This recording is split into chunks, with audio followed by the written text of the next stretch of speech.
muraho.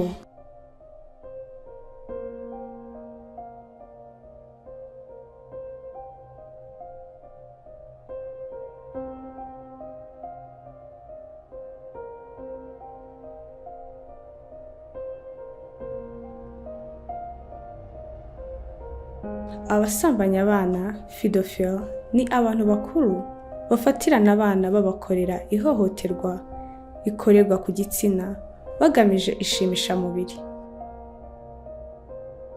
Uwo mugizi wa nabi ashobora kuba ari uwo mu muryango wawe cyangwa inshuti yanyu,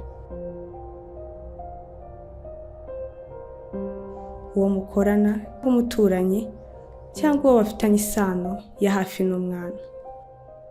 Ni gake cyane usanga ari uwo mutamenyeranye, birababaje cyane.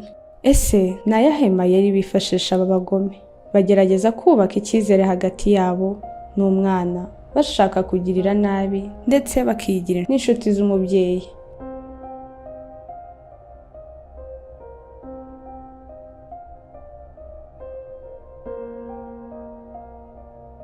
Yewe ku buryo utagira impungenge zo kumubasigira ukigira mu bindi, nk'uko uba wizeye ko umusigiye umuntu. Abana benshi muri kino gihe bari mu kaga, ababyeyi barahangayitse kubera abagome basambanya abana.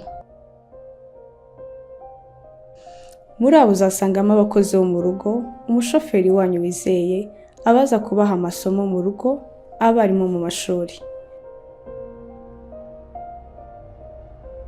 Yewe hari ahagaragaye abayobozi b'amatorero n'amadini, naho hari abagizi ba nabi mu bagore no mu bagabo. Twakora iki rero ngo turwanye ubu bugome? Buri mubyeyi agomba kuba maso, ntuzatume umwana wawe hari umuntu n'umwe agirira icyizere.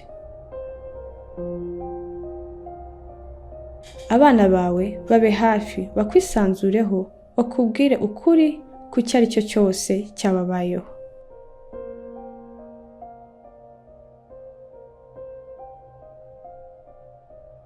Mubyeyi witererana abana, ahubwo aho waba uri hose, icyo waba ukora cyose, mu gihe ugarutse mu rugo, fata akanya ubaganirize, ubabaze uko biriwe.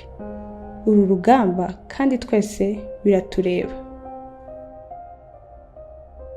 Buri wese niyumva inshingano ze za kibyeyi, nta kabuza abadusambanyiriza abana tuzabahashya.